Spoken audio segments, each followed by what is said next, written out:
John Rufo, member artist at the Copley Society of Art in Boston, and I'm here today to talk about this painting and some of my inspiration behind it and other parts of my process. This painting is featured right now here at Copley at the members show New Beginnings. It's a great show, really exciting. I'm looking around the room and I'm glad I'm here to see it, so enjoy.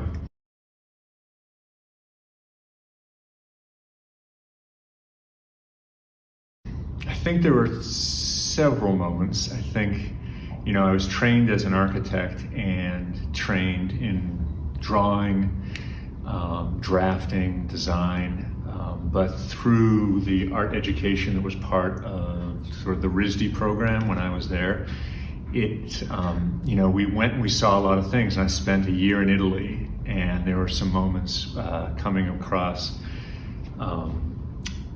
some murals and frescoes by Piero della Francesco or other paintings all throughout Italy, where I think painting started to seep in a little bit.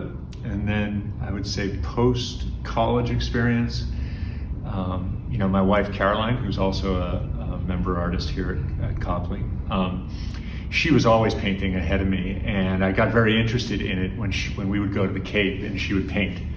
And I didn't really know how to use a paintbrush, so I started using pastels to do it. And I got very interested, right, immediately kind of fell in love with image making in a way that I hadn't really done in architecture school. And so those couple of occurrences of just being around art all the time, but then being inspired by my wife to continue to paint and start painting was really, I think was really what did it. It got me hooked.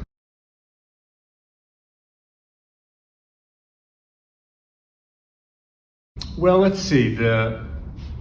It feels like very different parts of the brain to me, but they're both obviously creative. So I think, architecture comes with a program and a space and a lot of building codes and all of the things that need to happen for a client, right? And to make a project happen in a particular place. And painting and coming up with compositions, I think a lot of it is really just what I'm struck by at any particular moment, going through the photographs, walking out in the woods, being on the water, especially at low tide like in this piece. It really comes from a moment to moment inspiration of being at a place and being inspired by the place. And so it's different in that compositionally there's a picture plane, and I tend to think of things very much as every single thing I look at as kind of a composition, such that in my architectural practice, one of the things I really like to do is do renderings. And I think my painting practice has really helped my rendering skills as an architect, because thinking about the intricacies of this composition or any composition, it definitely feeds into the way I do renderings and the way I compose building facades and proportions. So there's a lot of ways that they dovetail, but I think they actually come from pretty different places.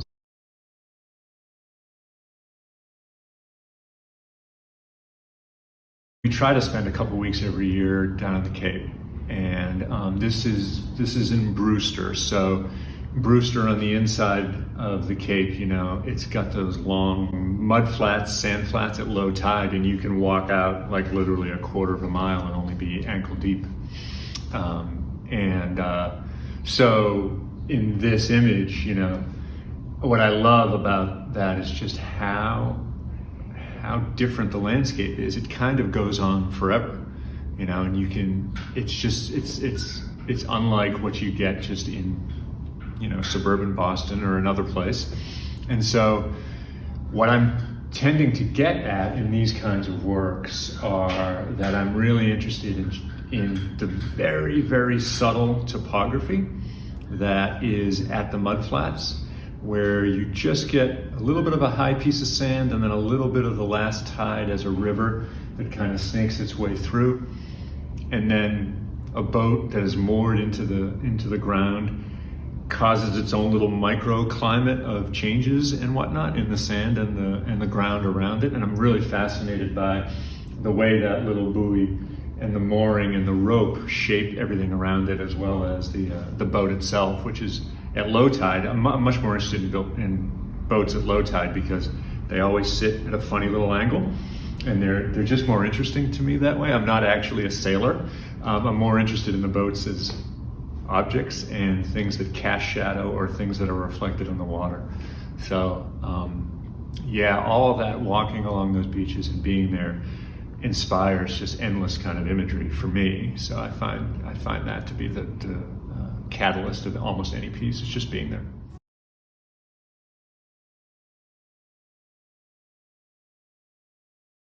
I definitely go back and forth between, I think, really saturated colors and much more muted tones. And so I think this falls into the muted tone category where, you know, there are just certain days down on the water where it's really subtle what's going on, the shift between the sky and the horizon, for example, or the different colors and values in the sand as it moves, especially at low tide, and you really do see it.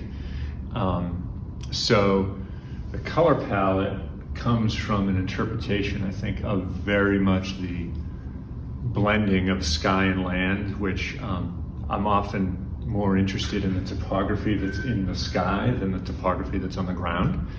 And so there's a lot of play there for me. Mark making, it's funny because I always go into a painting thinking I know the kind of marks I'm gonna make, thinking, well, I'm gonna use a lot of palette knife or a lot of brush here, or I'm gonna really feather out the lines between the cloud and the sky or the land and the sky. And it almost never ends up like that. I'm usually reacting to what I've put there and then changing the mark making, changing the palette. And so I think about it ahead of time, but it often goes a different way, which is good because then the painting's becoming its own thing rather than me having a completely premeditated approach to it.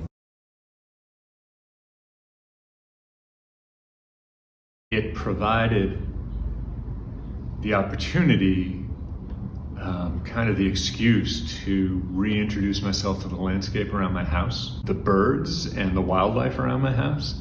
And like, that's really important. I draw a lot of inspiration from that kind of thing, even though I don't actually paint birds and animals a lot, but just being there and learning like the trail system in the town forest, which is right near my house. That was great. You know, that was really good.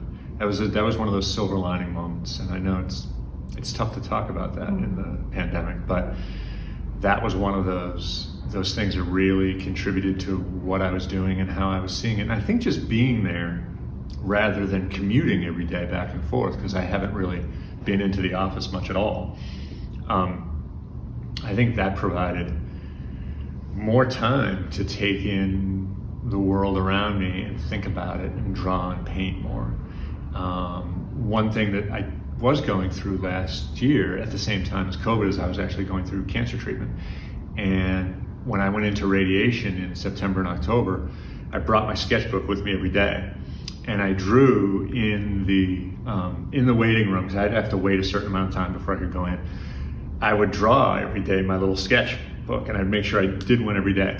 And it was something that I think in this moment of COVID, like knowing I had my own healing process to go through one way or another, I think that was actually kind of telling me that one of the parts of the medicine here is actually the engagement with my artwork and doing it every day as part of the kind of almost treatment process, if you will. So that really, that also colored everything I was doing, and that combined with COVID, it sort of changed everything. But the impact on my work, I think, I'll take it for the moment. It's a tough time, but I was able to really concentrate on some things. I didn't make more work. I don't think I actually made more work during COVID than before, but I think it definitely impacted the way I look at things and the way I observe the world around me. I think I'm one of those people who needs to have my hands busy a lot. I wish it was easier for me to relax. That's where sort of a meditation and Tai Chi practice comes in, which I try and do daily. It's really important to me. I start out the day that way because the day can go sideways pretty quickly when you're running an architectural practice and you're just dealing with life. And so I get inspired by, I think, the things that that I see and that I encounter, especially in my wife's work. You know, we work, both our studios are in the house, and Caroline's work is just super inspiring, so that's very useful. It's really the world around me and the observation of light and understanding composition as I go. I mean, I think I said before, I see the world in compositions, you know, for renderings and for painting. And that just inspires me. You know, being struck by other paintings, like being in here and observing other work, it's super inspiring. Seeing the hard work that people are doing is really great. I think one of those times in Italy that I referenced before, we were at a place where there was the